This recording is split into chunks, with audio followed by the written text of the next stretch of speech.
네, 지난주에는 아브라함의 복에 대하여 살펴봤습니다. 이 세상을 구원하시려는 하나님의 계획은 이미 아브라함에게 주신 약속에 담겨 있었습니다. 우리 오늘 본문 바로 위에 있는 14절 같이 한번 목소리로 읽어보겠습니다. 이는 그리스도 예수 안에서 아브라함의 복이 이방인에게 미치게 하고 또 우리로 하여금 믿음으로 말미암아 성령의 약속을 받게 하려 합니다. 이 아브라함의 복은 그리스도 예수 안에서 성취되었습니다. 그 복의 내용이 무엇이었습니까? 하나님은 아브라함의 그 믿음을 보시고 어렵다라고 정하셨다 그랬습니다. 여기서 어렵다라는 말은 성품의 상태를 말하는 것이 아니라 하나님과의 관계를 말하는 것이다 그랬고요. 그러니까 곧 믿음으로 말미암아 아브라함과 하나님 사이의 관계가 바로 세워졌다 그런 말씀입니다. 그리고 아브라함으로 말미암아 모든 이방인들도 바로 그 복을 받게 될 것이라 하였습니다. 곧 아브라함이 믿음으로 어려워진 것처럼 모든 이방인들도 믿음으로 어려워진다라는 것입니다. 갈라디아 교회나 안디옥 교회에 와서 다른 복음을 전하는 거짓 교사들의 그 주장은 율법을 지킴 곧 할례를 받음으로 아브라함의 자손이 된다라는 그런 이야기였습니다. 그런데 이것은 잘못된 가르침입니다. 오히려 율법을 행하는 사람은 율법의 저주 아래에 있다라고 그렇게 말했습니다. 이 율법의 저주에서 우리를 속량하신 일이 바로 예수님께서 십자가를 지신 그 사건입니다. 오늘은 계속해서 이 율법과 약속 사이의 이 관계에 대해서 살펴보도록 하겠습니다. 그런데 오늘 이 본문 이 구절을 읽었는데 뜻이 잘 이해가 됩니까? 이 말씀이 좀 어려운 것 같아요. 그래서 메시지 성경 의역을 해서 우리에게 잘 이해하기 좋게 유진 피터슨 목사님이 번역했는데 이 메시지 성경을 우리가 이 부분을 한번 보겠습니다. 한번 띄워주시면 같이 목소리를 맞추어서 함께 15절부터 시작. 친구 여러분, 내가 말씀드리는 자유의 삶에 대해 일상생활로서 한 가지 예를 들어보겠습니다. 어떤 사람이 요원장을 법 절차에 따라 작성해 놓으면 아무도 그것을 무효화하거나 거기에 무언가를 덧붙일 수 없습니다. 이제 약속이 아브라함과 그의 후손에게 주어졌습니다. 여러분도 알다시피 성경은 마치 일반인 모두를 가리키는 것처럼 후손들에게 라고 말하지 않고 법률 문서에서 쓰는 신중한 용어로 후손에게 라고 말합니다. 여기서 후손을 뜻하는 명사는 단수로 쓰였습니다. 그 후손은 다름 아닌 그리스도를 가리킵니다.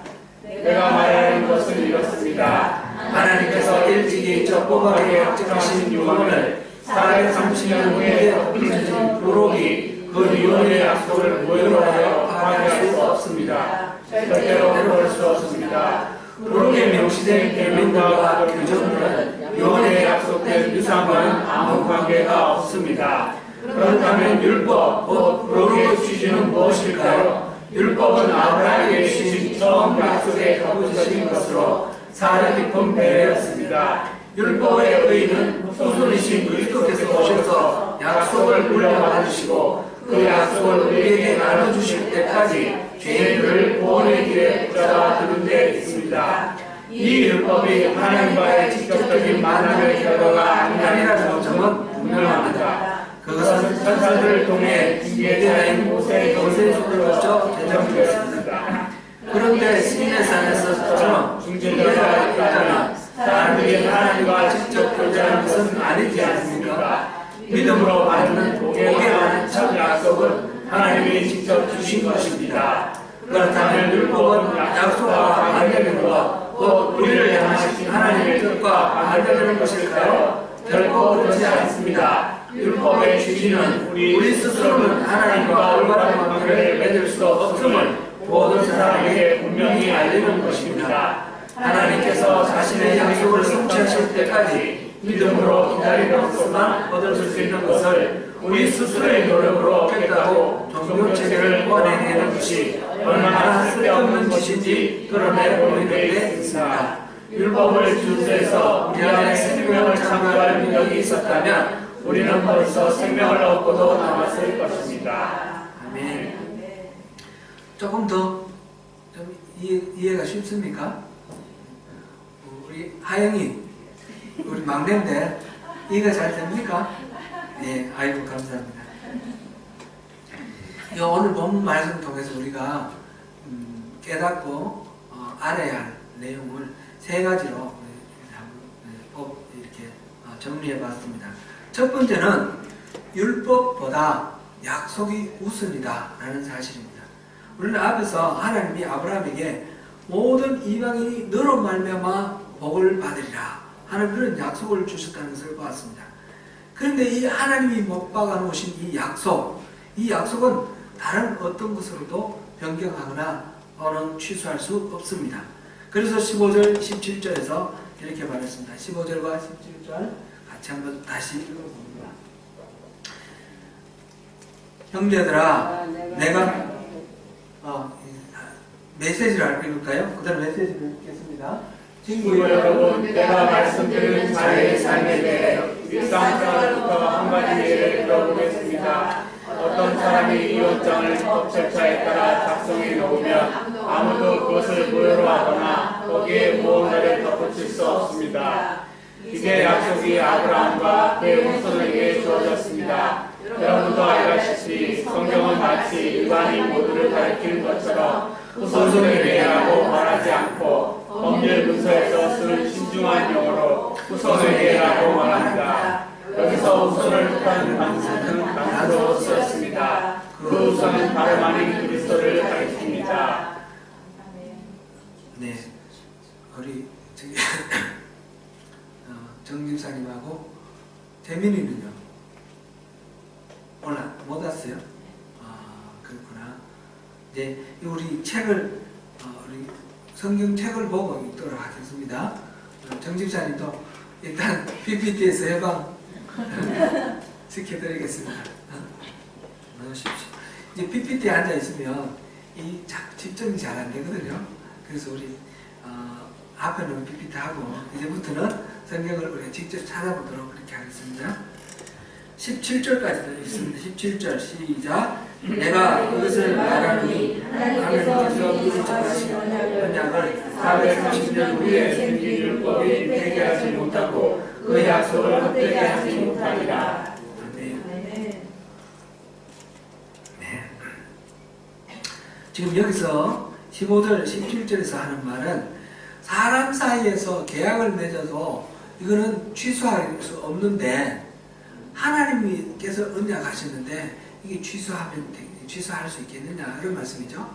이거를 메시지 성경에서는 유언장을 비유를 했는데 원래 이 언약이라는 말에 유언장이라는 비유가 참 적절한 것 같습니다. 유언장을 써놓고 그 다음에 공정을 하고 법적 절차를 취해놓으면 본인 자신도 이 바꾸기가 쉽지 않습니다. 이것처럼 하나님께서 약속해 놓으신 것 이것을 430년 후에 나온 율법이 이게 이렇다 저렇다 말할 수 있는 것이 아니다라는 것입니다. 그리고 19절을 보겠습니다. 19절 시작. 그런즉 율법은 무엇이냐? 범법함으로 더하여진 것이다. 천사들을 통하여 한 중보자의 손으로 베푸신 것인데 약속하신 자손이 오시기까지 있을 것이다. 아멘. 이 19절에서는 또 이 안에서 율법의 특성에 대해서 세 가지를 말하고 있습니다. 첫째는 율법은 범법함으로 더해진 것이다. 보태진 것이다 라는 것입니다. 이거는 메시지 성경에서는 어덴덤이라고 그렇게 표현했는데 부록이라는 거죠. 부록. 책 본문이 있고 부록 붙여놓은 거. 마치 헌법이 있고 법령이 있는 것처럼 이렇게 약속이 있고 율법은 보태진 거라는 겁니다. 근데 헌법이 우선입니까? 법령이 우선입니까? 본문이 우선입니까? 부록이 우선입니까? 당연하죠. 그래서 약속이 율법보다는 우선이다 라는 것입니다. 그 다음에 또 하나는 이 약속은 아브라함에게 하나님이 직접 주신 것인데 율법은 천사를 통해서 중개자 모세를 통해서 주셨다는 겁니다. 천사라는 거는 여기 왜 천사라고 했는지 잘 모르겠습니다만은 어쨌든 중개자를 통해서 백성들에게 준 거다라는 그런 것입니다. 그래서 직접 주신 아브라함에게 하나님이 직접 주신 이것이 더 우선이 아니겠느냐라는 것이고, 그리고 세 번째로는 율법은 약속하신 자손 곧 유언장에 명기된 상속자인 그리스도가 오실 때까지는 이거는 잠정적이고 그다음에 임시적인 것이다 이런 것이죠. 예수님이 오셨을 때 그 유언장이 그 상속자가 나중에 이제 유언하신 분이 이제 돌아가시고 난 뒤에 법적으로 확정되었을 때 상속자가 그것을 가지고 효과를 이렇게 유언한 유산을 물려받는 것처럼 예수님이 오셔서 이것을 물려받을 때까지는 이거는 임시적인 거라는 거죠. 그때까지 이 율법이 있었는데 임시적인 것이라는 것입니다. 그래서 지금 약속이 뭐다, 율법이 뭐다 하면서 세 가지를 지금 제시하고 있습니다. 첫 번째로는 약속은 함부로 바꿀 수 없는 거다. 또 약속은 430년 후에 나온 율법보다 먼저 나온 것이라서 우선적이다. 그다음 세 번째로는 율법 자체가 부록이고 중개자를 통해서 주어진 것이고 또 예수님이 오실 때까지 잠정적으로 주어진 것이다. 그래서 이 세 가지 측면에서 봤을 때 그 약속이 절대적으로 더 우선된다라는 것입니다. 그래서 바리새파 그리스도인들이 주장하는 것처럼 아브라함의 후손으로서 아브라함의 복을 누리려면 이 율법 곧 할례를 받아야만 된다라고 하는 이 가르침은 이거는 잘못된 가르침이라는 것입니다. 사랑하는 성도 여러분, 하나님이 약속하신 이 약속, 아브라함에게 주신 이 약속은 무엇으로도 취소할 수 없습니다. 그 약속은 십자가의 복음입니다. 자유함의 복음. 이 자유함의 이 복음은 우리가 이것을 복음을 믿고 하나님이 아브라함에게 주신 그 복을 우리가 누릴 수 있게 되었는데, 우리가 다시 율법으로 돌아간다면 이거 얼마나 어리석은 일이겠느냐 하는 것입니다. 두 번째로 우리가 깨달아야 될 것은 약속은 선물이라는 사실입니다. 18절 우리 같이 읽어보겠습니다.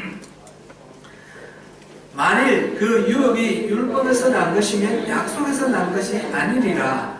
그러나 하나님이 약속으로 말미암아 아브라함에게 주신 것이다.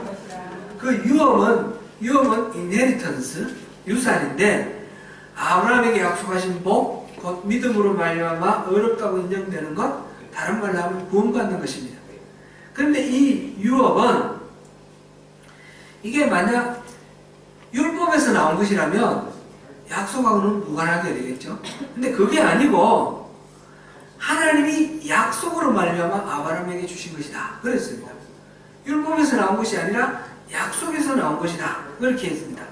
그러니까 유업은 하나님의 약속으로 말미암아 주신 것, 율법과 상관없는 것이다 라는 것을 우리가 유념해야 되겠습니다.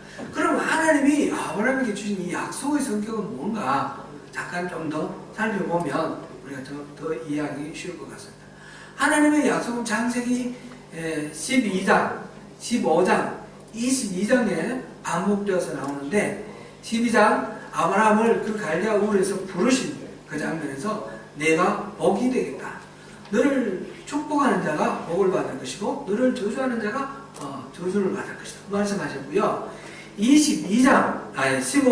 15장에서 더 분명하게 이 약속의 성격이 규명되어 있습니다.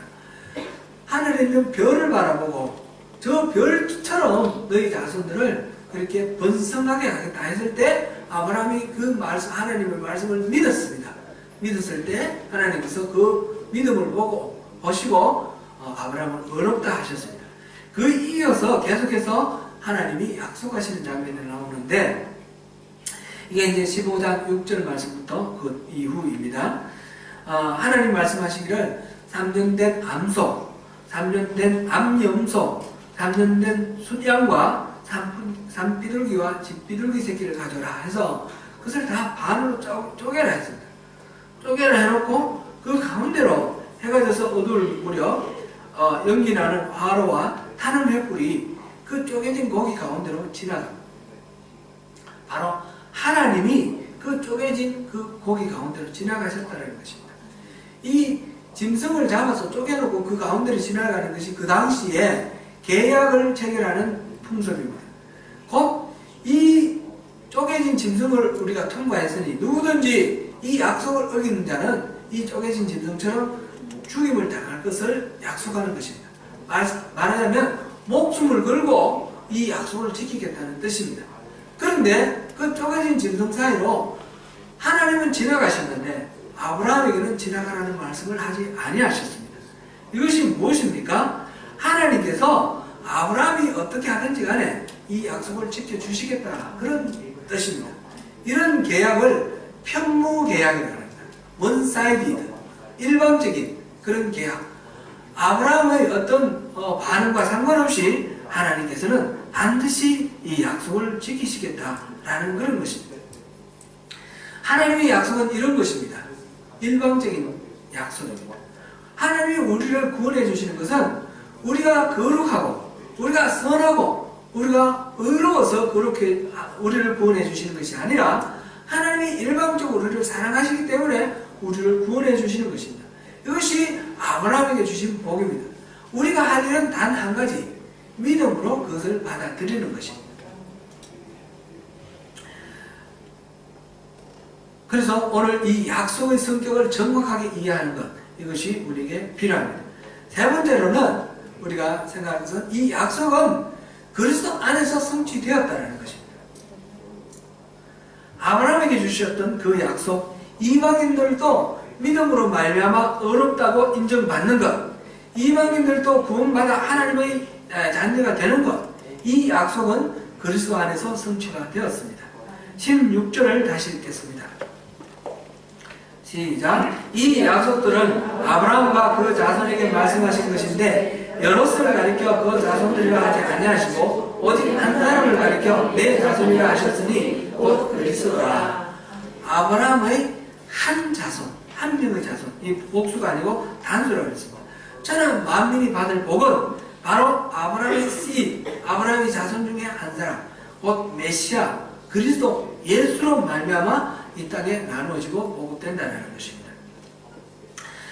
하나님께서 아브라함에게 주신 약속이 이미 메시아 그리스도를 포함해 놓으셨고요. 그 아브라함이 믿음으로 말미암아 어렵다고 인정받은 것처럼 이방인들도 믿음으로 말미암아 아브라함과 함께 복을 받는다라고 9절에서 말씀하셨습니다. 14절 말씀도 다시 한 번 더 읽어보겠습니다. 이는 그리스도 예수 안에서 아브라함의 복이 이방인에게 미치게 하고 또 우리로 하여금 믿음으로 말미암아 성령의 약속을 받게 하려 합니다. 그리스도 예수 안에서 아브라함의 복을 받는다 그랬고요. 또 너희가 다 믿음으로 말미암아 그리스도 예수 안에서 하나님의 아들이 되었다라고 26절에 나와 있습니다. 이거는 다음 시간에 보겠습니다. 아브라함에게 주신 약속은 그리스도 안에서 믿음으로 말미암아 성취되었고 우리가 믿을 때 이미 그것은 우리에게 이루어진다라는 것입니다. 오늘 말씀이 사실은 좀 어렵습니다. 어려운데 이건 앞에서도 지금 계속해서 갈라디아서 강의하면서 계속해서 반복되어 온 말씀입니다. 이 말씀을 좀 더 쉽게 이해할 수 있도록 어떻게 하면 좋을까 생각하다가 지금 전번에 한 번 말씀을 드렸는데 또 도움이 될 것 같아서 한 번 더 말씀을 드리겠습니다. 예, 제가 해밀턴에서 이제 목회하고 있을 때 2004년입니다. 미국 LA에서 사역하시는 세계 아가페 선교교회 김요한 목사님이라고 이분이 안식년으로 오셨다가 가셨습니다. 그때 이분이 사모님과 3명의 아들을 데리고 왔는데 2명은 고등학교 그때 고등학교 고2 정도 됐고요. 1명은 초등학생이었습니다. 이 막내는 다니엘은 우리 찬쌤이보다 한 살 더 많은 그런 어린이였고요. 근데 이 목사님이 그때 70 되셨거든요. 그런데 그런 어린 나이가 있을 수 있을까요? 입양을 했습니다. 입양을 했는데 이 목사님은 본인이 낳은 아이가 일남 이녀라고 그래요. 그래서 3명 빼고 24명을 입양을 해가지고 모두 27명을 키운 그런 분입니다. 이제 다른 사람들은 다 이제 장가가고 다 컸고 마지막으로 입양한 3명이 이제 남아있는데 이 3명을 데리고 오신 겁니다. 이 3명은 다 백인입니다. 한 명은 우크라이나에서 입양을 했는데 우크라이나에서 해외에 입양된 제1호라고 합니다. 또 2명은 미국에서 입양을 했고요. 모두 다 겉으로는 백인입니다. 코카시안인데 근데 속은 한국인입니다. 어느 날 막내가 학교 갔다 와서 엄마에게 오해 바칩니다. 형이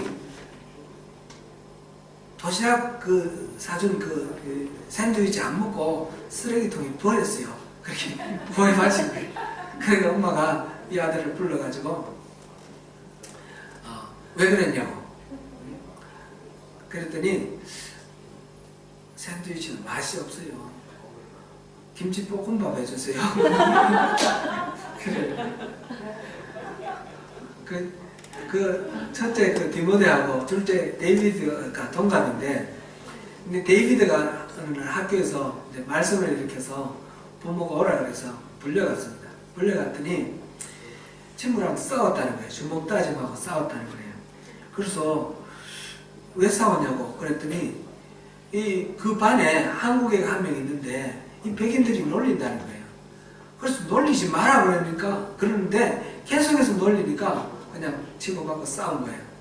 그 백인이 말을 한 겁니다. 야, 너는 백인인데 왜 아시안 편 드느냐? 그랬더니 얘가 하는 말이 나는 겉으로는 허예도 속에는 노랗다. 나는 한국 사람이야. 그래서 이만큼 철저하게 부모하고 하나가 되어 있는 그런 한국 사람입니다. 이제 얘들이 나이가 많아졌으니 27, 8 됐으니 이제 장가 갔을 것 같아요.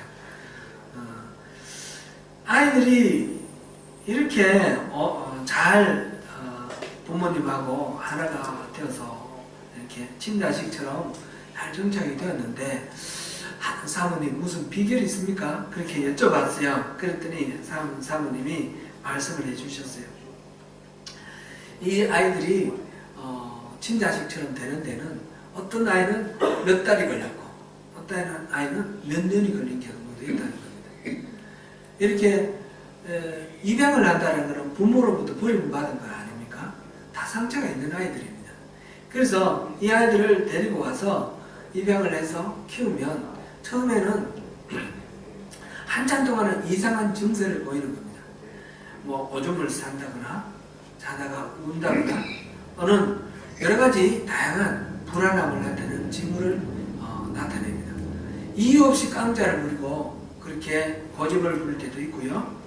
애를 먹이고 항상 양부모의 눈치를 살피면서 이 어디까지 나를 용납하는지 테스트를 하고 그러면서 어떻게 해야지 혹시나 잘못하면 또 나를 그냥 돌려보내지 않을까, 고아원을 돌려보내지 않을까, 어느 정도 하면 진짜 이분들이 나의 부모가 맞는가 아닌가 이런 거를 계속해서 테스트를 하는 거예요.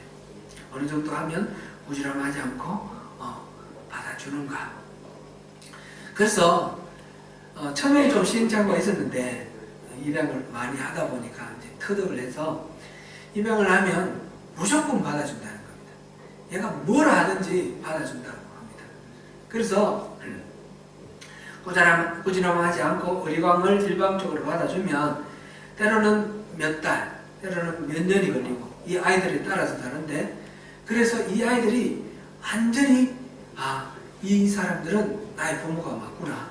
다시는 나를 버리지 않을 것이 확실하다. 이렇게 신뢰를 하게 되면 그런 징표를 보이면 그때부터 이제 교육을 시작하는 거예요.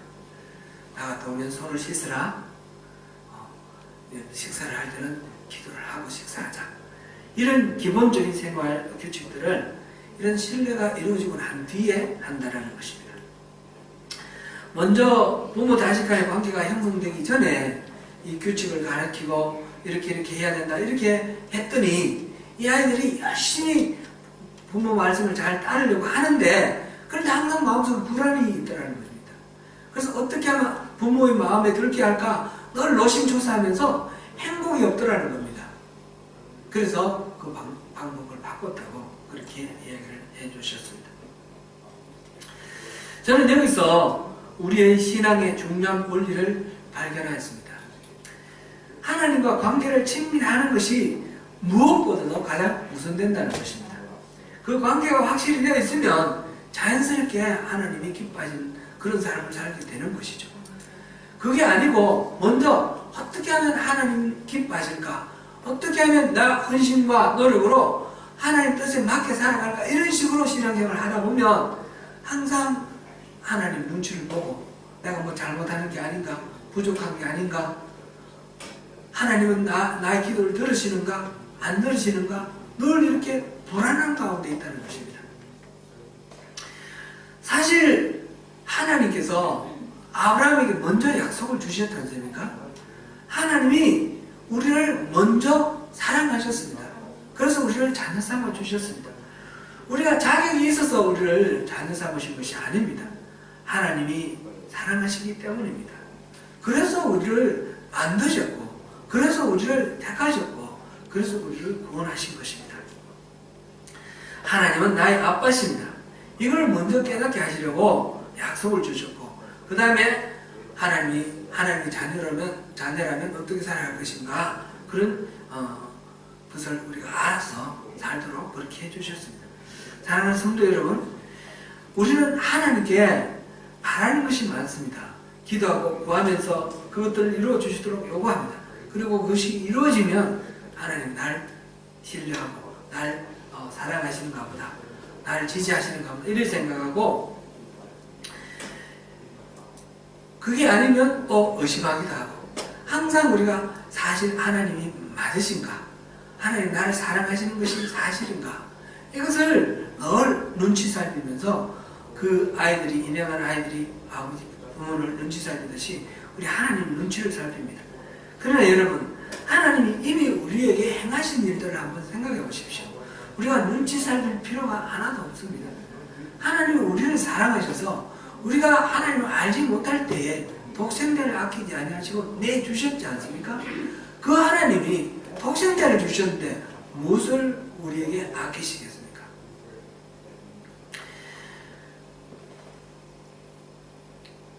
사랑하는 성도 여러분, 이제 말씀을 맺겠습니다. 신앙생활을 한다는 것은 때로는 벅차게 여길 때가 있습니다.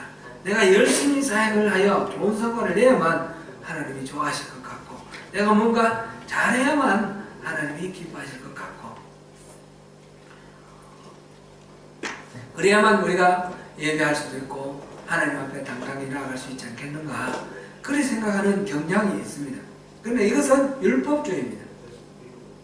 우리의 헌신과 우리의 노력, 우리의 의를 기반으로 해서 이걸 의지해서 하나님께 나가려고 하는 우리의 생각 모든 것들이 다 율법주의입니다. 그런 것들은 뿌리 뽑아야 합니다. 이건 참된 신앙이 아닙니다. 거짓된 신앙입니다. 참된 신앙은 하나님을 알고 하나님을 사랑하는 것, 하나님과의 친밀한 교제, 관계, 그거를 맺는 것입니다. 율법을 지키는 것은 다 부차적인 것입니다. 그건 아닙니다. 우리가 율법 지키느라고 애쓰고 노력하고 우리가 헌신하고 우리 자매님이 서유연 자매님이 우리 그 카카오 그룹에 다니엘 김 그 선교사님 그거 올려놨던데 거기도 메시지 중심 그거죠. 우리가 열심히 봉사하고 열심히 헌신해서 하나님을 기쁘시게 해드려야 된다 이렇게 생각하지 말라는 겁니다. 하나님의 임재 아래 하나님의 영광에 참여하는 이 하나님과의 관계 이것을 먼저 생각을 해야 됩니다. 그것이 이루어지면 그냥 나머지는 자동적으로 이루어져요. 우리가 부부간에도 그렇지 않습니까? 사랑하면 사랑하는 상대를 위해서 뭔가 해주고 싶은 마음이 우러나는 것 아닙니까? 그건 아니고 저 사람 어떻게 하면 기쁘게 할까 이렇게 하는 걸 눈치 보고 아부하고 이런 거는 온전한 사랑이 아닌 것이죠. 사랑이 우러나와야 됩니다. 율법이 아니라 약속입니다. 우리가 의지할 바는 율법이 아니라 약속입니다. 아브라함을 부르실 때 약속하신 대로 이미 예수님의 십자가로 율법의 저주에서 우리를 속량하셨습니다. 예수를 믿는 그 믿음 안에서 우리는 자유하는 가운데 아브라함이 누리는 그 복을 누릴 수 있습니다. 하나님이 그 무한하신 그 은혜와 사랑을 알고 그것을 사실로 믿게 되면 세상에서 자연스럽게 바르게 살고 거룩하게 살 수 있게 됩니다. 신앙은 그러므로 도 닦는 것도 아니고 도덕, 율법, 윤리를 실천하는 것도 아닙니다. 그렇다고 해서 윤리가 폐기되고 도덕이 폐기되는 것도 아니죠. 내가 죽고 내 안에 그리스도가 사시는 참되고 능력 있는 그런 그리스도인 삶, 그것이 바로 신앙입니다. 그 은혜를 깨달으시고 승리하시는 저와 여러분이 되시기를 축원합니다.